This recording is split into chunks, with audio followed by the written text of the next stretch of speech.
हम्म। तो इससे पहले वाली क्लास में हमने बात कर ली थी, लेंस के बारे में हम बात कर रहे थे, ठीक है। तो प्रकाश का अपवर्तन टॉपिक आपका चल रहा था। प्रकाश का अपवर्तन में प्रकाश का अपवर्तन क्या होता है, प्रकाश के अपवर्तन के नियम क्या होते हैं, गोलीय लेंस क्या होते हैं, ठीक है। और यहाँ तक बात हो गई थी। अब हम बात कर रहे थे लेंस में जो पर्टिकुलर परिभाषाएं हैं उनकी, ठीक है। तो थोड़ा हम बात कर लेते हैं परिभाषाओं की। तो हम आपको बता रहे थे प्रकाशिक केंद्र।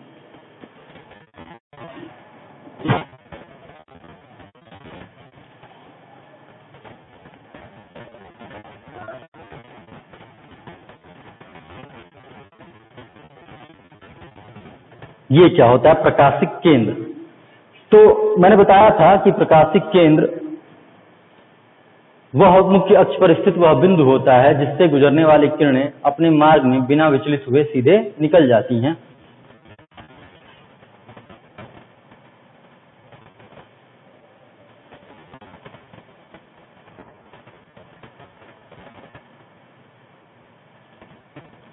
ठीक है। तो यहाँ ये जो इसको O से प्रदर्शित करते हैं, ठीक है। प्रकाशिक केंद्र को किससे प्रदर्शित कर देते हैं? O से। तो ये प्रकाशिक केंद्र है और इससे जाने वाली किरणें बिना परिवर्तित हुए सीधे निकल जाएंगी, ठीक है। ऐसे ही हम अवतल में देख लेते हैं।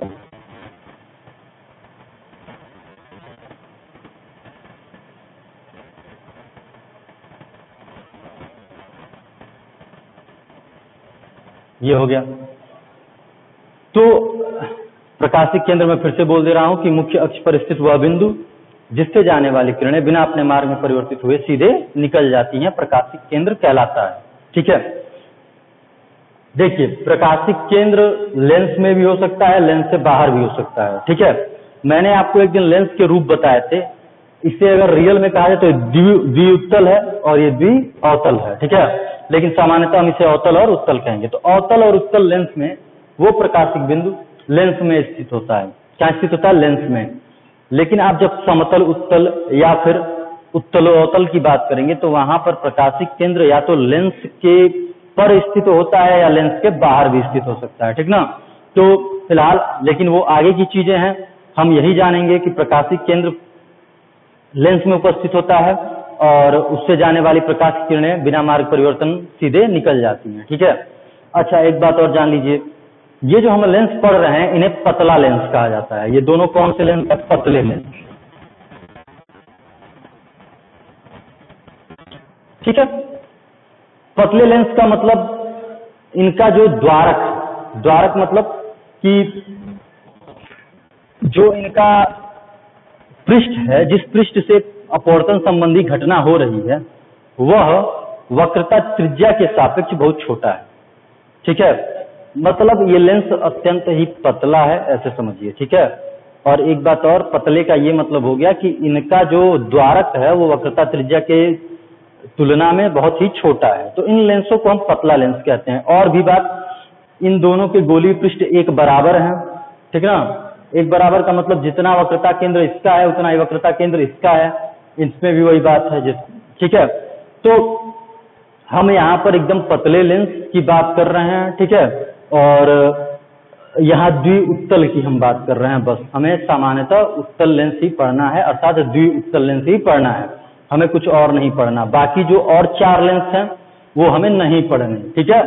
तो हम बस बात यहाँ पर केवल द्विउत्तल लेंस की करेंगे, ठीक है। तो इन्हें पतला लेंस भी कहा जाएगा, ठीक है। इससे पिछले वाली क्लास बता दिया गया था कि ये अभिसारी है और ये क्या है? अपसारी है, ठीक। कैसे है वो भी बता दिया गया था। तो ये हुआ प्रकाशिक केंद्र की परिभाषा। आपको आ जाए प्रकाशिक केंद्र किसे कहते हैं, तो आप लिखेंगे मुख्य अक्ष पर स्थित वह बिंदु जिससे गुजरने वाली किरणें बिना मार्ग परिवर्तन सीधे चली जाती हैं, ठीक है। बिना विचलित हुए सीधे चली जाती हैं, उसे हम प्रकाशिक केंद्र कहते हैं। आप ये दोनों फिगर भी बता के दिखा देंगे कि कहाँ है भाई, ठीक है। अब थोड़ा आगे चला जाए, वक्रता केंद्र बात कर लिया जाए। वक्रता केंद्र किससे दिखाते हैं भाई? सी से। यहाँ कितने गोलीय पृष्ठ हैं? 2, है ना। हम द्विउत्तल पढ़ रहे हैं,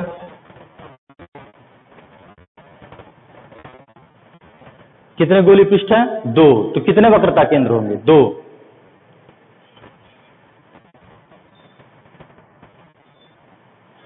एक पहले वाले को C1 कहा जाएगा, दूसरे वाले को C2। वक्रता केंद्र की परिभाषा वही रहेगी कि लेंस का पृष्ठ जिस गोले का भाग होता है उसके केंद्र को वक्रता केंद्र कहते हैं। लेंस का ये वाला पृष्ठ एक गोले का भाग है, जिस गोले का भाग है उसके केंद्र को वक्रता केंद्र। लेंस का ये भी पृष्ठ एक गोले का भाग है, जिस गोले का भाग है उसको वक्रता केंद्र। और यहाँ पर जो हमें पढ़ना है उसमें ये दोनों पृष्ठों की वक्रता केंद्र बराबर होंगे। मतलब अगर ये भी 10 सेंटीमीटर पे है तो ये भी 10 सेंटीमीटर का ही होगा। ठीक है, दोनों वक्रता त्रिज्याएं एक समान होंगी। तो फिर से वक्रता केंद्र क्या परिभाषा दे दिया जाए तो वक्रता केंद्र अर्थात लेंस का पृष्ठ जिस गोले का भाग होता है उसके केंद्र को हम वक्रता केंद्र कहते हैं। ठीक है, तो ऐसे ही अवतल में भी हो जाएगा भाई।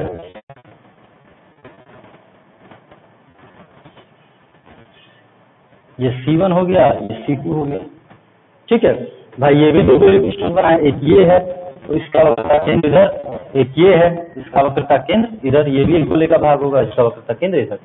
तो ये हो गया वक्रता केंद्र की परिभाषा कि लेंस का पृष्ठ जिस गोले का भाग होता है उसके केंद्र को हम वक्रता केंद्र कहते हैं। लेंस में 2 वक्रता केंद्र होते हैं, इतना आपको जानना है। ठीक है, और फिलहाल जो हम पढ़ रहे हैं उसके लिए उन दोनों वक्रता केंद्र और वक्रता त्रिज्याएं एक दूसरे के क्या होंगी? बराबर होंगी।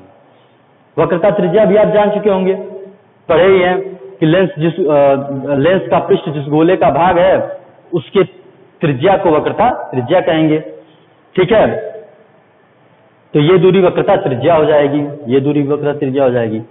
और वही बात कि यहाँ पर इस कंडीशन में जहां हम पढ़ रहे हैं वहां पर दोनों वक्रता त्रिज्याएं क्या होंगी? एक दूसरे के बराबर। C1 किसके बराबर होगा? C2 के। यहाँ का C1 यहाँ के C2 के बराबर होगा। ठीक है, तो ये हो गया वक्रता त्रिज्या, वक्रता केंद्र, प्रकाशिक केंद्र। अब हम बात करते हैं मुख्य अक्ष की।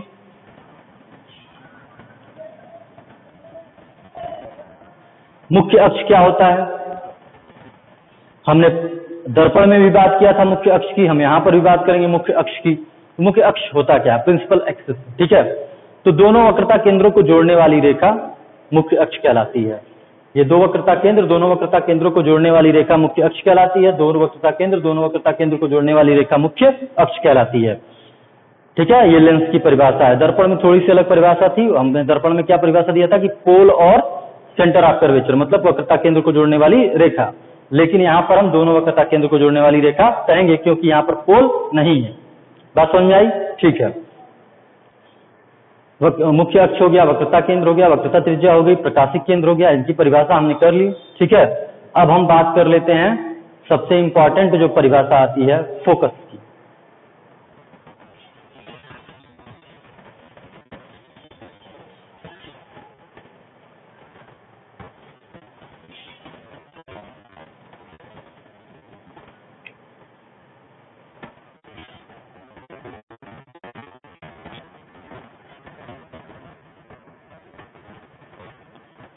लेंस में 2 फोकस होते हैं। लेंस में एक प्रकाशिक केंद्र, एक मुख्य अक्ष, दो वक्रता केंद्र, 2 वक्रता त्रिज्याएं और 2 फोकस होते हैं। ठीक है, अब दोनों फोकस में से एक फोकस को कहते हैं मुख्य फोकस और एक फोकस को कहते हैं प्राथमिक फोकस।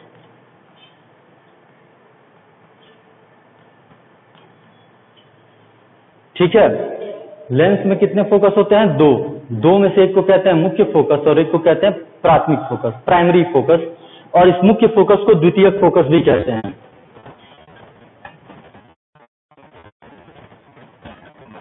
आप की पूछी जानी है, अगर पूछी जानी है तो ये भी लेकिन जानेंगे कि कोई स्ट्राइक पूछ दे तो क्या करेंगे। ठीक है, क्या कहेंगे? तो पहले हम बात कर लेते हैं मुख्य फोकस की। मुख्य फोकस क्या होता है?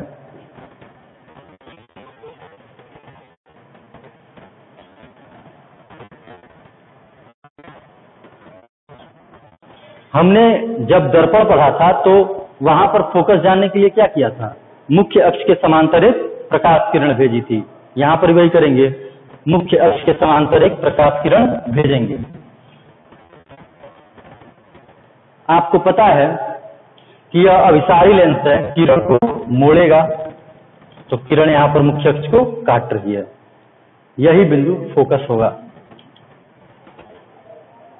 ठीक है, तो क्या होगा, मुख्य फोकस की परिभाषा क्या देंगे हम, मुख्य अक्ष के समांतर जाने वाली किरणें लेंस से अपवर्तन के पश्चात मुख्य अक्ष के जिस बिंदु को काटती हैं, ठीक है, उसे हम लेंस का मुख्य फोकस कहते हैं। अच्छा, यहां पर काट रही है, अब थोड़ा अवतल में देखिएगा, अवतल में क्या होगा,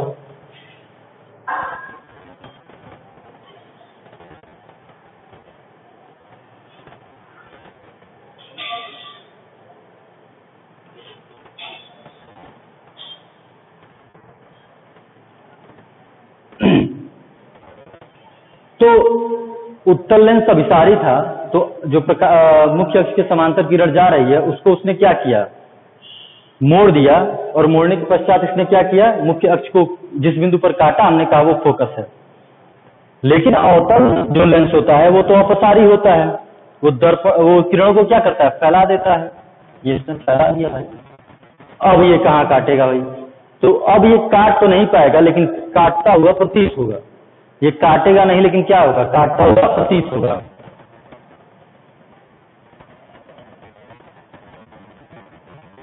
और जहां काटेगा उसी को हम फोकस कह देंगे।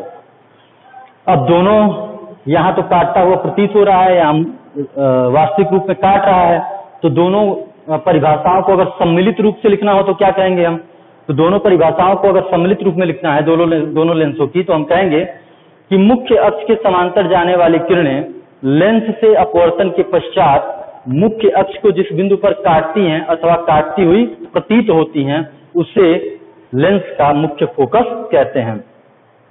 मुख्य अक्ष के समांतर जाने वाली किरणें लेंस से अपवर्तन के पश्चात मुख्य अक्ष को जिस बिंदु पर काटती हैं या मुख्य अक्ष के जिस बिंदु को काटती हुई प्रतीत होती हैं, इसमें काट रही है, इसमें काटती हुई प्रतीत हो रही है, तो उस बिंदु को हम लेंस का मुख्य फोकस कहेंगे। ठीक है, और ये दोनों का इमेज हो गया। ये अभिसारी था, किसने किरण को मोड़ा तो इसने मुख्य अक्ष को काटा, यह अपसारी था, इसने किरण को फैलाया, अब ये काटेगा नहीं, मुख्य अक्ष को पीछे बढ़ाने पर काटेगा, तो ये काटता हुआ प्रतीत हुआ, और हमने दोनों को एक करके सम्मिलित करके एक परिभाषा दे दी। ठीक है, तो ये होता है मुख्य फोकस की परिभाषा। अब हम चलते हैं प्राथमिक फोकस की परिभाषा पर। समझ में आ रहा होगा, आप नोट करते रहेंगे। ठीक है, आप ध्यान से सुनिए परिभाषा क्या दी जा रही है, फिर उस परिभाषा को ध्यान पूर्वक सुन के, समझ के और लिखिए। ठीक है, और खुद का नोट्स प्रिपेयर करिए। खुद का नोट्स प्रिपेयर करने की अगर ये आपकी क्वालिटी है तो आगे बहुत काम आएगा। इंटरमीडिएट में कोई नोट्स नहीं बनवाएगा आपका 10th 12th में। ठीक है, तो आप वहां पर खुद से आपको नोट्स बनाना पड़ेगा। तो ये परंपरा अगर आप अभी से पालन करें इस परंपरा का, तो ज्यादा बेनिफिशियल होगा आपके लिए। ठीक है, अब चलिए हम चलते हैं प्राथमिक फोकस को परिभाषित करते हैं।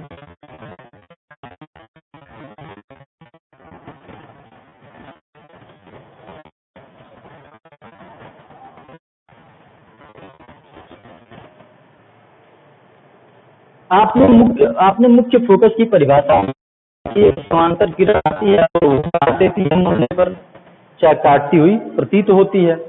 इसी को उल्टा कर दिया जाए, इसी को क्या किया जाए, उल्टा किया जाए, इधर भेज दिया जाए। मतलब मुख्य अक्ष पर एक बिंदु ऐसा भी होगा जहां से गुजरने वाली किरणें अपवर्तन के पश्चात क्या हो जाएंगे, समांतर, और उसी को हम कह देंगे प्राथमिक फोकस। तो ये उल्टा, ये इधर से नहीं इधर से किया जाएगा प्रोसेस, क्योंकि आपने पढ़ा है ना, जो भी करते हैं हम किधर से करते हैं, इस साइड से। आप अपने, अगर मैं ऐसे लूं तो ये मेरा दाहिना साइड हो गया। ठीक ना, मतलब जो भी हम इमेज वगैरह बनाएंगे वो दाएं साइड से। ठीक, तो मुख्य अक्ष पर स्थित वह बिंदु जिससे गुजरने वाली प्रकाश किरणें अपवर्तन के पश्चात क्या हो जाती हैं, मुख्य अक्ष के समांतर हो जाती हैं। ये उत्तल लेंस, अवतल में देख लेते हैं भाई।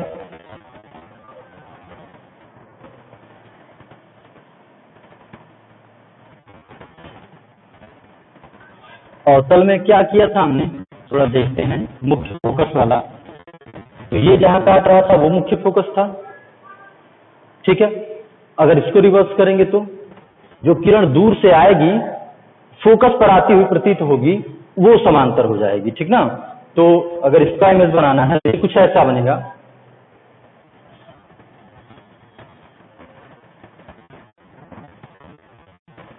ठीक है। सुनिएगा, मुख्य फोकस की परिभाषा आपने जान गए लिया कि मुख्य अक्ष के समांतर आने वाली किरणें लेंस से अपवर्तन के पश्चात मुख्य अक्ष के जिस बिंदु को काटती हैं अथवा काटती हुई प्रतीत होती हैं, उसे मुख्य फोकस कहते हैं, ठीक है। थोड़ा ध्यान दीजिएगा कि उत्तल लेंस का मुख्य फोकस, ठीक ना, लेंस के दूसरी तरफ, और अवतल लेंस का मुख्य फोकस लेंस की सामने होता है, ठीक है। जब आपको हम साइन कन्वेंशन पढ़ाएंगे तो फिर वही कह देंगे कि उत्तल लेंस का, सॉरी दर्पण निकल जा रहा है, उत्तल लेंस का फोकस पॉजिटिव होता है क्योंकि ये दूसरी तरफ है, मतलब किधर है, बाएं साइड है, और ये माइनस में होगा, ठीक है। तो याद रखेंगे कि दोनों का फोकस अलग अलग, जो उत्तल लेंस का फोकस होता है वो बाएं साइड होता है, और जो अवतल दर्पण का फोकस होता है वो दाएं साइड होता है, मुख्य फोकस, ठीक है। इसमें प्राथमिक फोकस वो भी फिर इंटरचेंज होगा, इसका प्राथमिक फोकस दाएं साइड और अवतल लेंस का प्राथमिक फोकस बाएं साइड होता है, ठीक है। दोनों को हम चाहे तो F से ही रिप्रेजेंट कर सकते हैं, ठीक है। F1 F2 नहीं लिखेंगे, F से भी रिप्रेजेंट कर देंगे, सही है, ठीक। तो अब परिभाषा दे रहे हैं हम प्राथमिक फोकस की, कि प्राथमिक फोकस मुख्य अक्ष पर स्थित वह बिंदु होता है जिससे जाने वाली किरणें या जिसकी तरफ आती हुई किरणें लेंस से अपवर्तन के पश्चात मुख्य अक्ष के समांतर हो जाती हैं। फिर से सुनिएगा, मुख्य अक्ष पर स्थित वह बिंदु जिससे जाने वाली किरणें या जिसकी तरफ आने वाली किरणें अपवर्तन के पश्चात मुख्य अक्ष के क्या हो जाती हैं, समांतर हो जाती हैं, उसे लेंस का प्राथमिक फोकस कहते हैं, ठीक है। तो यहां से किरण जा रही है इस बिंदु से, तो ये प्राथमिक फोकस, इस बिंदु की किरण आ रही है तो ये प्राथमिक फोकस, ठीक है। समझ में आया, ठीक। चलिए, ये हो गया मुख्य फोकस और प्राथमिक फोकस। तो ये परिभाषाएं थी जो हमें जाननी थी। आज कौन कौन सी परिभाषाएं हमने पढ़ी, प्रकाशिक केंद्र जो अलग था, हमने कल भी बताया था, आज बताया था, प्रकाशिक केंद्र तो हमने बता दिया।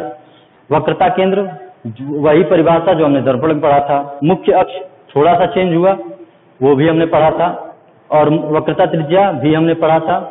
अब हम बात कर लिए यहाँ पर फोकस की, तो और दर्पण में एक ही फोकस होता है, लेकिन अवतल जो लेंस होते हैं वहां पर दो फोकस हो जाते हैं, एक प्राथमिक और एक द्वितीयक, ठीक ना।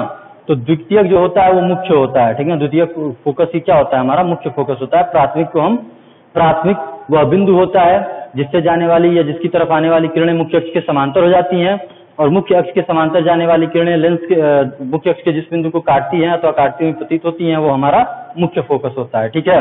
तो एकदम दिमाग में कंठस्थ कर लेंगे, ठीक है, याद कर लेंगे। चलिए, अब हम बात कर लेते हैं रे डायग्राम की। मेरे लेक्चर को सुनने के पश्चात ध्यानपूर्वक आप एक बार अपने किताब पढ़ेंगे अपना, ठीक है। तो इससे जो भी नहीं समझ में आ रहा है यदि मेरे लेक्चर से, तो आप किताब पढ़ने के बाद आपको पूरा का पूरा समझ में आएगा, ठीक है। चलिए, अब हम बनाएंगे रे डायग्राम।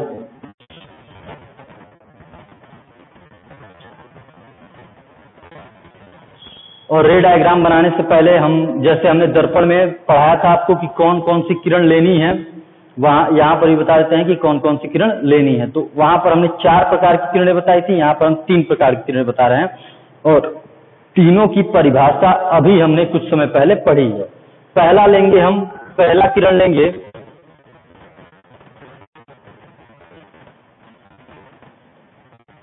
जो प्रकाशिक केंद्र से होकर जाएगी। इमेज बनाते समय हम 3 प्रकार की किरणें ले सकते हैं। हमने बताया है बहुत पहले कि इमेज बनाने के लिए कम से कम कितनी किरणें चाहिए, 2, अब हम यहाँ 3 बता दे रहे हैं, उन 3 में से आप 2 कोई भी लेकर इमेज बनाएंगे, कल हम बनाएंगे। आज हम बता दे रहे हैं कौन कौन सी किरणें। पहली किरण प्रकाशिक केंद्र से, तो वो क्या हो जाएगी, बिना विचलित हुए निकल जाएगी। ऐसे ही अवतल में भी होगा।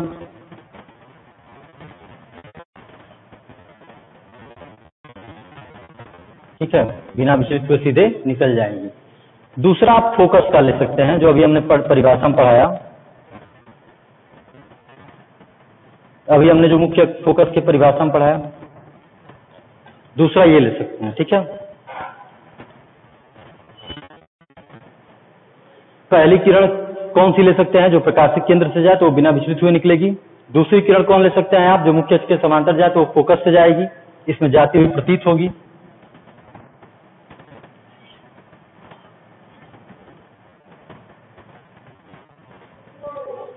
तीसरी प्राथमिक फोकस वाला ले सकते हैं आप, आपको दिख रहा होगा। प्राथमिक फोकस वाला हमने क्या बताया, ये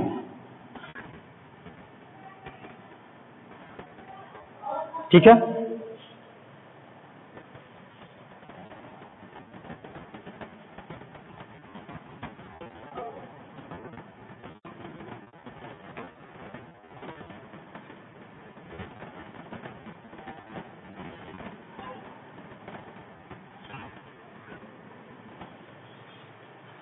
ये 3 किरणें हैं, इन तीनों में से किसी 2 को लेकर हम जो रे डायग्राम है वो हम बना देंगे। ठीक है, इन तीनों में से कोई 2 किरणें लेकर, या तो आप प्रकाशिक केंद्र से लेंगे, या मुख्य अक्ष के समांतर लेंगे, या प्राथमिक फोकस वाला ले लेंगे। ठीक है, तो सामान्यतः इन्हीं 2 का उपयोग करेंगे हम। इसका कहीं कहीं होगा तो ठीक है, नहीं होगा तो भी कोई बात नहीं है। ये अभी हमने परिभाषा में पढ़ी। ये किसकी परिभाषा में पढ़ा था, ये वाला फिगर ऑप्टिकल सेंटर यानी कि प्रकाशिक केंद्र, ये किसके में पढ़ा था, प्रिंसिपल फोकस मतलब मुख्य फोकस में, और ये किसमें हमने पढ़ा था, प्राइमरी फोकस यानी प्राथमिक फोकस में। तो आज यहाँ तक आप अपना नोट्स तैयार कर लीजिएगा। इसके बाद अब धीरे धीरे आप चैप्टर आपका समाप्ति की तरफ बढ़ रहा है। ठीक है, अब हमें बचा है रे डायग्राम, मतलब हम कल से इमेज बनाएंगे। वही इमेज बनाना मतलब क्या, सीधा दर्पण से तुलना कर दें, अनंत पर रखेंगे वस्तु, अनंत और सी के बीच रखेंगे, सी और एफ के बीच रखेंगे, एफ पर रखेंगे, एफ और ओ के बीच रखेंगे। ठीक है, जैसे वहां बनाया था वैसे यहाँ भी बनाएंगे। ठीक है, देखेंगे थोड़ा सिमिलरिटी वगैरह कुछ होगा तो वो भी बताएंगे। तो कल ये बात होगी, कल वो खत्म कर दिया जाएगा। तो आप नोट्स बनाइए और उसका अध्ययन करते रहिए, याद करते रहिए। ठीक है, और मनाइए कि जल्दी से जो ये पेंडेमिक है, जो ये महामारी है, वो खत्म हो और आपको स्कूल का दर्शन होवे। ठीक है, तो इसी के साथ धन्यवाद।